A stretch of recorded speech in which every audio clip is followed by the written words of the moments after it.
Hi my loves, it's me. Welcome back to my channel.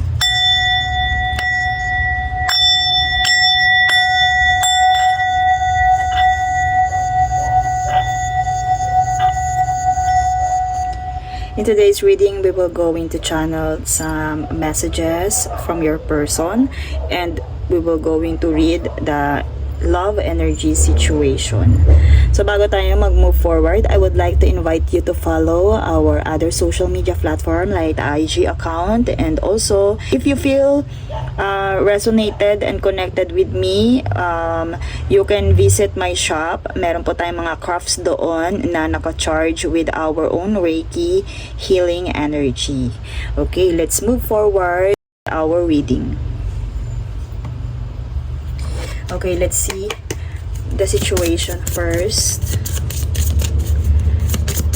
Maybe you seeing this video kung sa mga oras na to ay nandun ka sa dilim, sa yung darkness, dark night of the soul, and maaaring kagagaling mo lang sa yung shadow work, pwede yun, or you are watching this reading during midnight hour. Okay,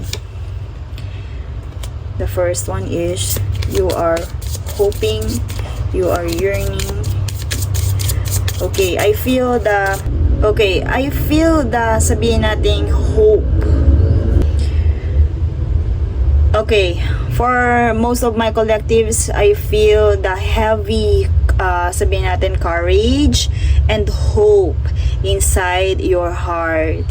Okay, you are, sabihin natin, still moving forward, even in a slow pace, even with, sabihin natin, loads, but still moving forward.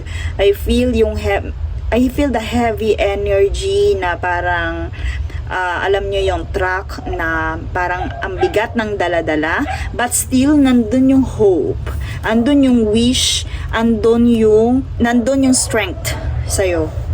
Okay, maybe ito din is one of the sign to tell you na your wish will be granted soon after mo dyan sa stages ng iyong sabihin natin journey. Wish come true for this wish come true, isa to sa mga sign na matutupad din yung iyong mga wini-wish at pangarap, pinagpe-pray. Okay,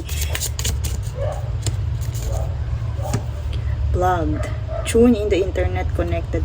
Okay, maybe some of our collectives are okay. Eto, since na this is love situation, you are, alam nyo yung masasabi natin, nandun ka lagi sa sana all. Yung kanina binanggit ko na parang ikaw ay nandun sa darkness, napatuloy ka pa rin umaano, pero nandun yung hope eh. So nakikita ko dito yung sana all energy. You are currently dealing with sana all energy, love situation. Okay, you are currently dealing with situation na sabihin natin itong love energy na to is still hoping na sana ay matupad yung wish mo for this connection, and sabihin na natin nadadala ka ng mga nakikita mo sa paligid mo, especially sa internet. Okay, so ito din yung sign na if you have to detox your energy sa social media, kasi maaaring napakadami mong nakikita doon, and kumbaga ikaw yung nagiging hopeful kang masyado about your own love situation. You have to enjoy your, sabihin natin, yung energy ng love pagdating sa ganitong phases ng life mo. And masasabi natin na yung pagiging hopeful mo na yun is masasabi meron pa ring impact yung internet, yung mga nakikita mo sa internet, na maybe ikaw ay naghahanap kung ano yung mga nakikita mo sa paligid ay hinahanap mo doon sa iyong current love situation. Okay.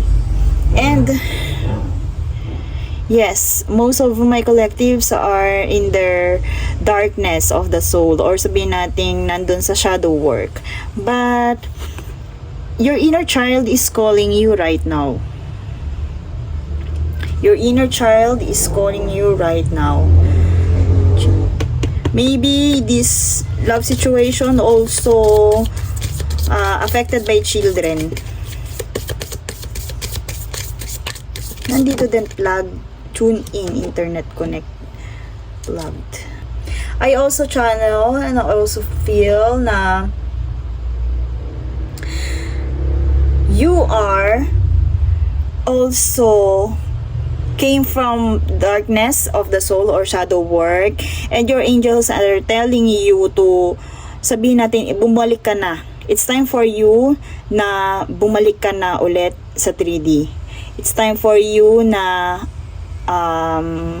tawag dito, magpakita ka na ulit ng life. It's time for you, your introspection, sabihin natin na tapos na. Okay? You're too much into your hermit mode. Your angels and guides are telling you na ibalik mo na yung sigla ng life mo. Ibalik mo na yung colorful ng life mo. Ano nangyari sa love situation na to? Maaaring, oo, ikaw yung tipong punong-puno ng hope, ng praying about this love situation dahil sa mga nakikita mo. And it causes you lots of, sabihin natin, darkness. It causes you lots of, sabihin na nating, turmoil. But your angels and guides, it's time for you to connect with the world again. Okay, it's time for you to plug in again. It's time for you to answer your inner child calling. To be playful again. It's time for you na lagyan mo na ulit ng kulay ang iyong buhay. Okay? Okay, don't you worry, you're praying, you are hoping for your, okay, ito nga. You are hoping for your soul connection.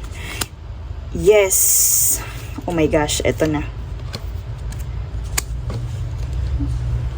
You are hoping for your soul connection. Maaaring lagi yang laman. Yung situationship nyo, palagi mong pinagpe-pray na sana all. Ganito, sana, lagi nandun yung hope eh. And ito nga, naka-apekto ng malaki sa'yo itong soul connection na to na nag-bring sa'yo ng darkness. And your angels and guides are telling you na this is just a preparation for your reconnection. Oh my God, reconnect. Just trust the process. Hindi ka, your angels and guides are assuring you na hindi ka lifetime nandyan sa darkness na yan. Darating ang time, hindi kasi natin pwede i-compare sa iba sa mga nakikita mo nga sa social media na sana all. Pero darating ang time na yung para sa'yo, yung love journey na para sa'yo ay kumbaga mai-connect mo rin sa mundo. Alam mo yon, yung darating ang time na magiging colorful ulit ang life mo. Kasi itong love situation na to is okay, I feel the separation. Some of our collectives are kasi reconnect. Okay, preparing to reconnect.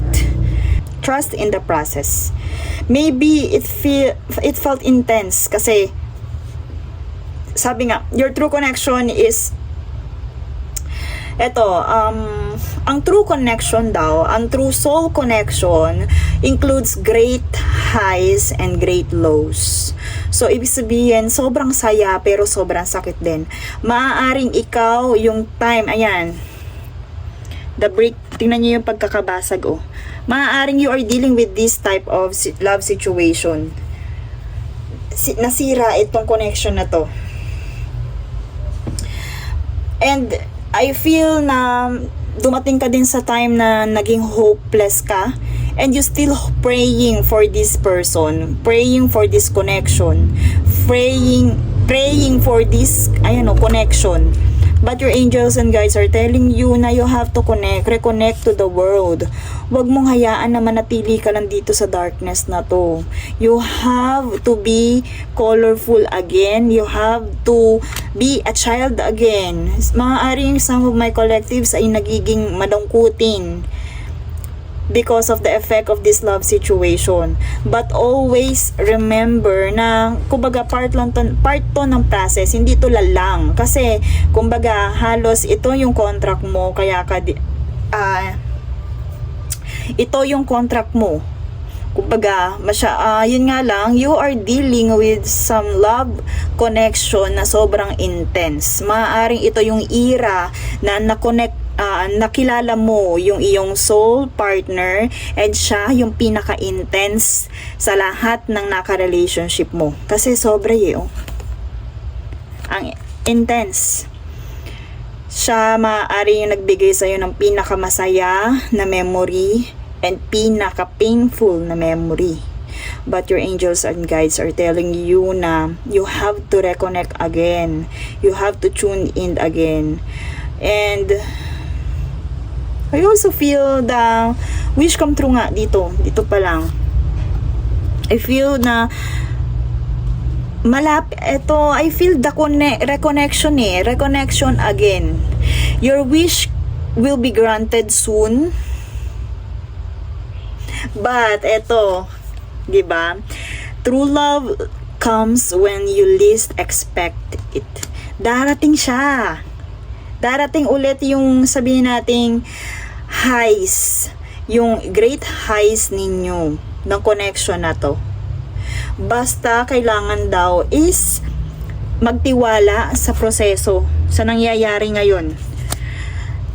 And also this reading confirms na you will also going to reconnect again. You will going to reconnect again, and magkakaroon ulit ng kulay ang inyong love connection. True love. Because of true love. Kumbaga, itong soul connection na to, kahit ano ang dumating, puro darkness. Pero, tingnan nyo, ito yung nakikita natin colorful, the red rose. Okay? Walang, anuman ang mapagdaanan ninyong dalawa, puro dark, ito pa rin ang magwawagi. Yung pagmamahalan ninyo. And also, I can feel na dito sa true love na to, pwede din ma-involve ang children. Pwede din kayo magkaroon ng dalawa, ng anak. Just trust the process. So, ibig sabihin, you are about to reconnect with this person. You are about to reconnect with this person. Nakatapat siya sa children. And, some of you, your guides are telling you that it comes when you least expect it. Kasi baka ikaw yung nandun sa andun ka pa rin, hopeful ka pa rin eh. So let it go. Let it go. Tune in again. Live your life again. Let it go. And magtiwala ka sa proseso. Kung kaya mong makalimutan na muna to at mag-focus sa life, gawin mo. Kasi ito ay part hindi mo to maiiwasan. Baka ikaw yung time na nandun ka sa great lows. Nanggaling kayong dalawa dito sa great lows. But always remember that this process is just a preparation. And you are still hoping, no? But as long as, kumbaga, lagi mo tong iniisip, mas hindi to darating. At laging ganito, okay? Kumbaga, some of my collectives talaga, I feel na hopeful sa kanyang love. Sa love situation na to. So, huwag masyadong mag-cling into dito sa person na to. That is one of the advice. Okay, let's see kung ano din yung message sa'yo ng person.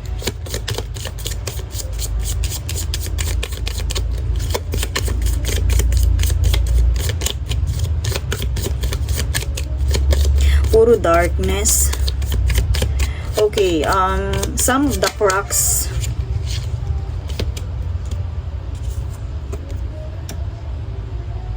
Yes, napaka-chaotic ng energy. Ang chaotic ng, kumbaga, yung pinagdaanan ninyo. Oh my gosh!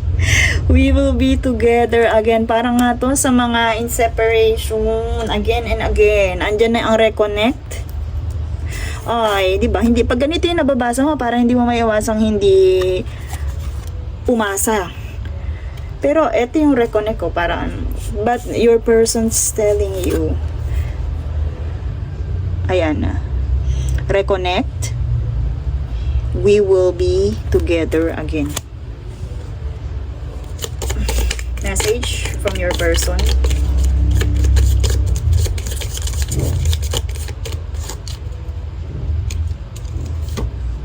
I will wait for you. Or I will wait for a sign from you. Okay. I feel you even though we are apart. I feel na my collectives are from hermit mode, introspection.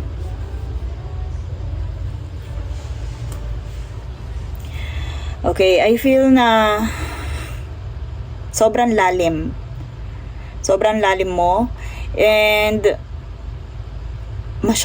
ikaw yung most of my collectives are nandun nga sa hermit mode. And eto, your person wants you to reconnect. I feel you even though we are apart. Okay, that's true love. Nararamdaman ka niya kahit wala kayong communication. I will wait for a sign from you. Plug in, connect. Ang gusto ng person na to, ikaw ang mag-move. But I always feel if this is your feminine, yes. If my collectives is masculine, naghihintay lang si feminine ng sign sa'yo, ng action mo, ng pagpaparamdam mo. Okay? Naghihintay lang siya. Kung meron mang yes, naghihintay siya sa pagdating mo. Ikaw yung, kumbaga, kailangan mag-initiate. But, if the masculine, I feel the masculine here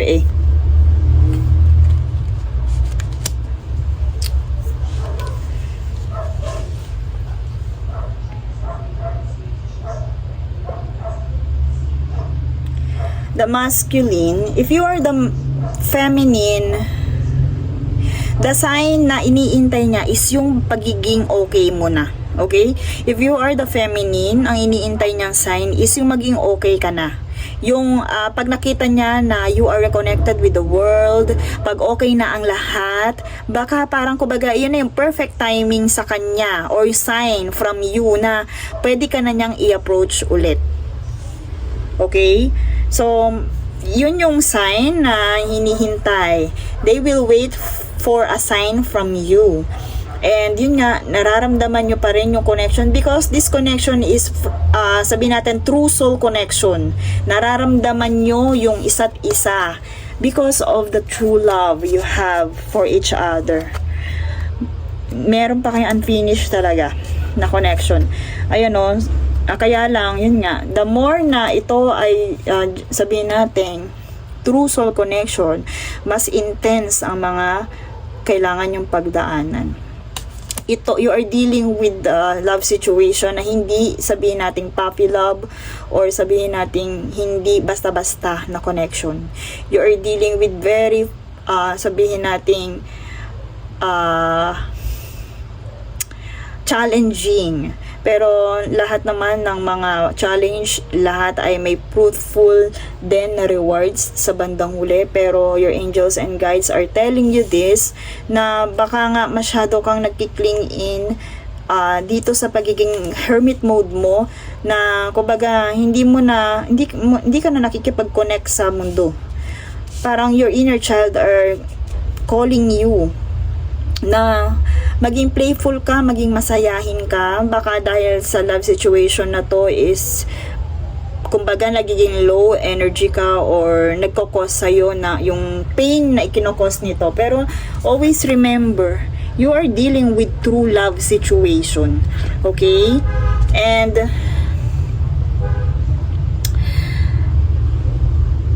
ayan, okay.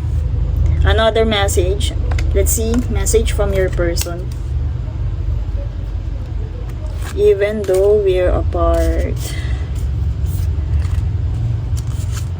A love situation from your person. I never imagined so much perfection. Kasi, kumbaga, yung love story yung dalawa is para talaga yung panglibro. Okay, I need more balance. Okay, kailangan nyo magsalubong. I need more balance. And also, finances. Okay, so, this separation dealing with, sabihin na natin, may mga inaayos pa na mga bagay-bagay, and sabihin natin itong, or pwedeng chaotic energy dito kay masculine. So, siya yung nangangailangan. Siya yung nangangailangan ng balance. Siya yung may chaotic energy. Siya yung nangangailangan ng balance, si masculine. I don't know if I am dealing with my collective with masculine or my collective is masculine. Basta si masculine ang may chaotic energy and they need more balance.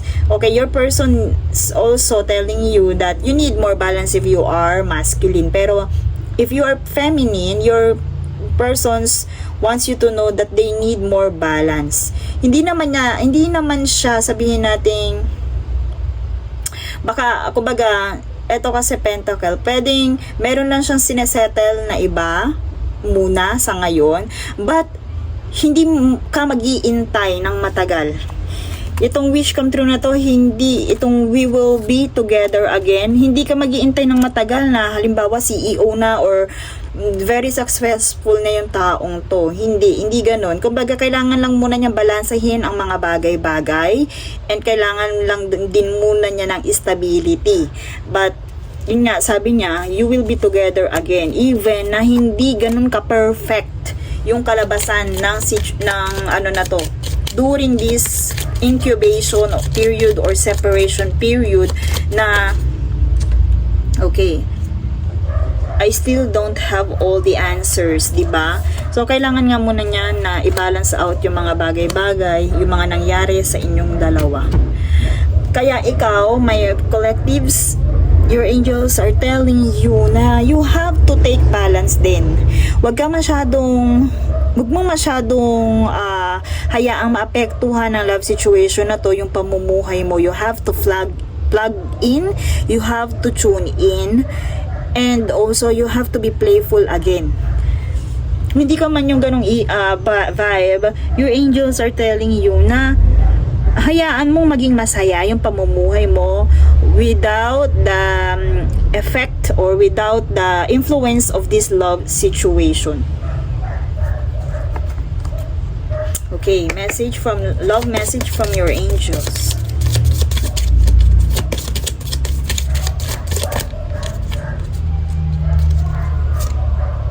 Ay, true love na naman. 2 times na lumitaw yung true love. Oh my gosh. Sige, ito pa isang sign. If you are, ayan oh, dalawa, true love. Oh my God, true love talaga to. Pero napakasakit. Kasi, okay. And pwede din na true love talaga to, kaya napaka-intense. But yes, ito na lang tingnan mo. That your angels and guides, magtiwala ka sa proseso. Dahil ito ay true love. Ito ay part, even though na halos sobrang wasak na wasak ka na. This is true love. To confirm you na this is true love and romance of your lifetime. Pero, you have to balance out your life. Huwag mong hayaan na ito ding true love na to ang makasira sa life mo. Tune in, plug in again, be playful again, and hayaan mong maging masaya ka. You deserve to be happy, my loves. Okay? Wag mong hayaan na maimpluwensyahan ka ng intense low, great lows, period ng love situation na to. Okay?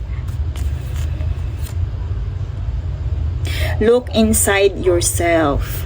Examine what is causing you to feel this way. Sabi ko sa'yo, heavy napaka-dark. Nasa shadow work ka. So, you have to examine. Look inside yourself. Ano nga ba? Ganun ba? Hayaan mo ba na ganyan maka-impluwensya sa'yo to? Once na narinig mo to na this is true love, meron ka pa bang dapat ipag-stay dyan sa shadow mo? Paano kung iyon yung sign na iniintay sa'yo ng iyong person? Okay? Look inside yourself. Baka masyado ka nang nakalubog. Okay? But this is true love, my loves. That's all for this reading, and I'm sending you lots of healing and love. And comment down below if you are resonated with this reading. And thank you so much for the connection, my loves. I see you in my next one.